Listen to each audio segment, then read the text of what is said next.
Yeah, just a quick review of the OPTP Pro Shoulder Support.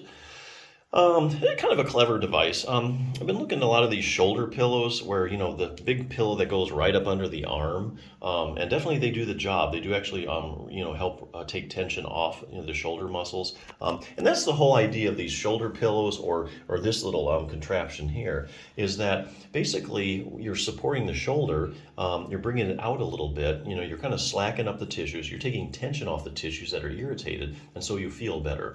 Maybe they're irritated because you had a rotator cuff tear, or maybe because you just had shoulder surgery. But either way, that's the idea. It takes tension off of it, kind of rests it.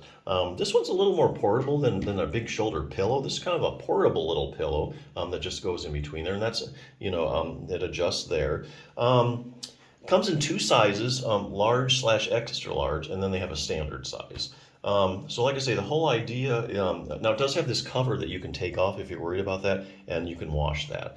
Because as you can see, it fits right under your shoulder, right into your armpit there, and after a while you might want to wash that thing. But anyway, fully washable, which is good. The cover is. So yeah, that's the whole idea. Take tension off the tissues that are irritated, give it time to rest, give it time to heal.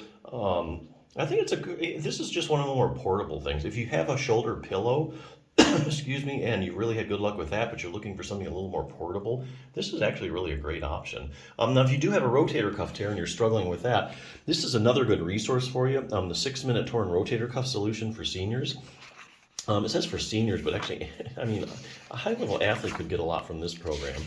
If you have any kind of a rotator cuff problem, this will answer about all your questions. The other thing is if you have regular just shoulder pain or some shoulder condition, you really can't go wrong, and probably a good place to start is rotator cuff strengthening.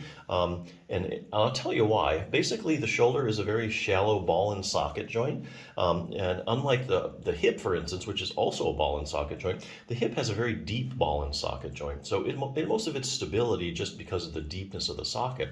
Shoulder's not like that. It's very shallow, and so it depends heavily on the muscles, muscular support to keep it in place as you move around and you lift things. And the muscles that really support the shoulder joint and keep it in place, the rotator cuff. So here again, if you have any kind of a shoulder issue, like you have tendonitis, bursitis, shoulder arthritis, if you have a really strong rotator cuff, you're going to have really good shoulder stability. The ball is going to stay firmly in the socket, and things are just going to get irritated less. And so less irritation equals less pain. So definitely rotator cuff strengthening is a great place to start for any shoulder problem. Anyway, real briefly, the book starts out, with some anatomy. If you're a visual learner, you'll like it. Lots of pictures. Everything's in layman's terms, so it's easy to understand. Answers you need to know. They have a great question and answer section. I'll have a few, like, what are the symptoms of a tear, rotator cuff tear? Any arm maneuvers that might indicate I have a tear? What imaging tests are used? Where exactly does it tear at? Goes into like, are there different kinds of rotator cuff tears? Here's a good one. I have a rotator cuff tear. I'm in a lot of pain and I need surgery, right? Well, not necessarily. So this book is very evidence-based and it uses studies to support all its answers. So each one of these boxes is a study in layman's term. So to answer that question, they looked at like studies where, let's say you take 100 people with a torn rotator cuff, you measure the size of the tear, and you also you run a pain scale, like a visual analog scale, and you find out how bad a pain they're in. So what you have is you have a group of 100 people, you know how big their tears are and how bad they're hurting. Now you would think the bigger the tear, the more pain you're in, but that's not really what these kind of studies are finding. And it's pretty consistent in the literature too, that there's actually a fair amount of people walking around that have a rotator cuff tear, some of them really big, that have absolutely no pain at all.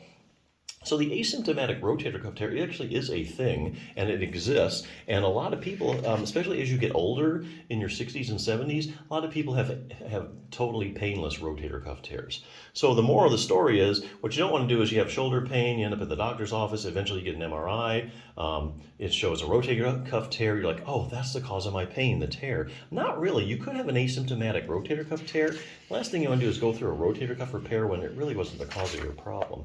What will happen if I just leave my rotator cuff tear alone? Something everybody wants to know. Hey, what if I just leave this thing? Will it heal on its own? Only way they answer that really is looking at the long-term follow-up studies of people that have a torn rotator cuff, and for some reason or another, they just never get around to treating it. They don't have any treatment for it. So they follow these people over years, and then they find out what happened to it. Did it get better, same, worse? Did it repair itself? Okay, here's probably the best one. How does exercise compare to surgery when it comes to treating my torn rotator cuff? Here again, evidence-based book. The only way you're going to answer that question is by looking at the randomized controlled trials.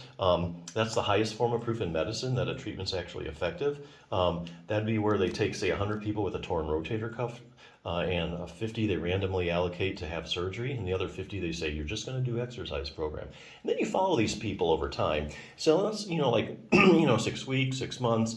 Some of these studies go on for years. And so let's say the 2 years, who did better? The people that had the surgery to repair their rotator cuff, or the people that just did an exercise program? So a lot of these studies, basically, make a long story short, you're going to end up at the same place. Not much differences between the two groups. Ends with a great exercise program that literally really does take you 6 minutes or less. Has a beginning, intermediate, and advanced. So just something to consider if you're struggling with a rotator cuff problem or you need to get that sucker strengthened. But yeah, if you're looking for a portable shoulder support and you don't like those big pillows, those surgical pills, this is a great option. So definitely check it out.